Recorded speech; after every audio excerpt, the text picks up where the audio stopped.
Welcome to the latest edition of 805 Sports Talk. What's up, guys? Since the CIF playoffs are starting for baseball and softball this week, we thought we'd head to the Diamond to preview some of the action and take a quick look at what we've seen thus far. Lorenzo, you got your first taste of the spring playoff season as Lompoc hosted its wild card game. They were in a tough one with Carp, and the Braves were able to pull it out 3-2. A dramatic ending there with a walk-off victory. Can you kind of break down what you saw from Lompoc on Tuesday? You know, I've gotten used to these sort of games from Lompoc. I mean, close nail biters, and then it comes down to one final inning, one final pitch, or one final hit. In the case of the Braves, in the case of Ruben Cortez, it was that final dramatic hit. I mean, crazy thing was Carpinteria was in a position to win the game late, 3-2. They took that lead off of that RBI from, I believe it was Tony Vega. But then the bases were loaded. Cortez at the right moment, and keep in mind his nickname's the Vulture on the football field. I mean, he took what was left of Carpinteria in that particular situation. But, you know, just so much euphoria from the Braves, especially considering how up and down the season's gone for Lompoc. But, you know, it speaks to the volume of the character of this team that they made it loud and clear. They're not ready to turn in their equipment yet. So yeah, and that's nothing new with the Jim Allen coach team. I've seen Lompoc consistently do that. They had a great couple playoff runs. You know, about 5 years ago, they made the championship game, almost won a championship. They've always had this knack for late game heroics.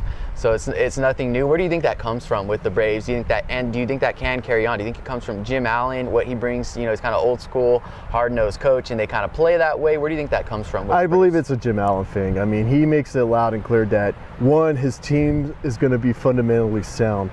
The other thing, too, is that his team, most important, is going to battle to the end.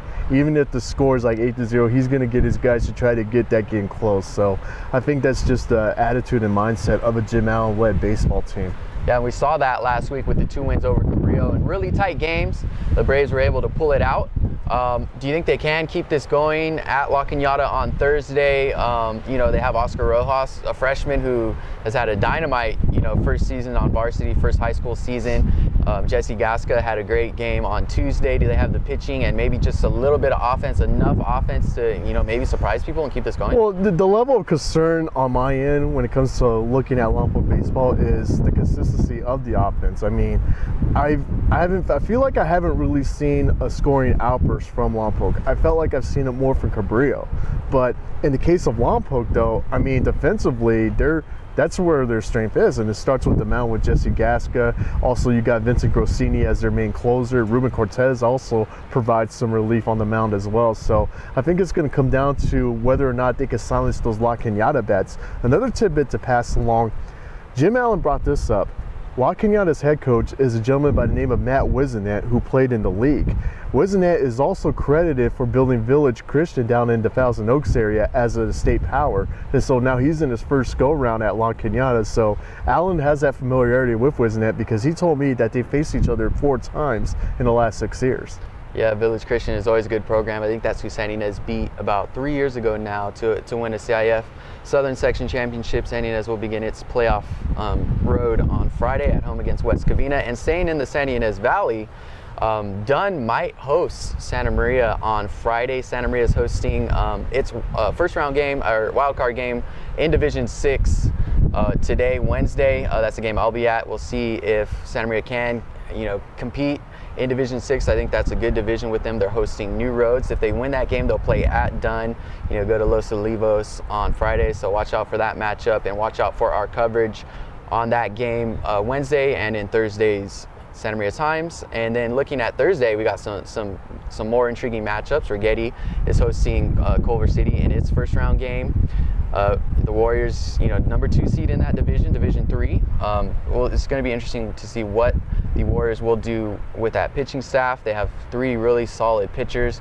Matt Sowers, you know, a terrific kid. Will they kind of try to use him in different games? You know, use him all on Thursday. So we'll see what Rigetti's approach is. And then you got some good softball plans for Thursday as well. Probably the hottest team in the area. Lompoc plays at AG. They're in a tougher division this year after winning in Division 5. What do you think the prospects are? Keep in mind, Joe, that AG is just as hot. I mean, they've won their last 5 or 6 games. Granted, they're not as hot as Lompoc, but I mean, if you're the Braves, it's like you're thinking of what happened last year when they went on that roll, and then wound up hoisting the CIF title. So I wouldn't doubt that players like Cheyenne Marmolejo, Lauren Wade, Kendall Martin, all them, they're already thinking about the shades of what happened last year. There's that big AG hurdle. I mean, granted, like when you're at Lompoc High, you know AG pretty well in just about any sport, but you know, I'm expecting some fireworks. I'm expecting a good pitcher's duel between Wade and also Julie Martin, the outstanding pitcher at Aurora Grande as well. Yeah, I think that might be the best story, you know, for the spring season has been Lauren Wade over there with Lompoc, kind of rallying that team. We weren't sure what the Braves had in store this year. They were struggling. You know, we were talking about that consistently, going through the coaching change, Lauren Wade going through her struggles, and then she just has put together a dynamite season. And I know they're in a tougher division, but maybe the Braves can make a run this year. It's going to be interesting to see. So Lorenzo, you'll be at that game on Thursday.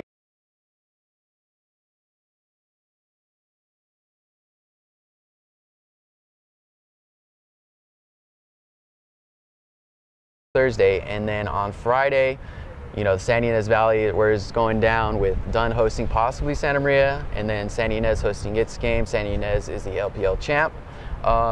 You know, do you think San Ynez can do some things this year? They, you know, covering Cabrillo and Lompoc in the LPL, they've kind of struggled against, you know, San Ynez as they go 18-3 in the LPL. What do you think San Ynez can do in the playoffs? They could do some damage. I mean, they've proven time and time again that they're very well coached. And I mean, I think the biggest thing that really sticks out about San Ynez is their communication on defense. I mean, I talk about Lompoc being a defensively sound team. San Ynez is just as defensively sound. I think it's a staple of teams led by Warren Dickey. Yeah, San Ynez does have that pitching and defense. Daniel Atchison, Ethan Usher have been great. I think they need maybe a little more offense. You know, the pitchers got to focus on keeping guys off the base path. They just allow too many walks sometimes and don't get enough strikeouts, but San Ynez can definitely do some damage. They did win a championship about 3 years ago under Warren Dickey. Zach Torre, left-handed pitcher, led them that year, and they have Daniel Atchison, who's a lefty this year, who might be able to do the same thing. But that's just a taste of what we got planned for this week. A lot of great baseball, softball playoff coverage planned.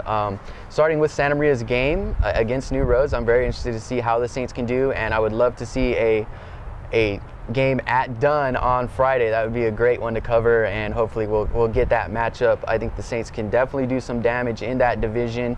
They've competed against the LPL with teams, you know, in Division 4, Division 5.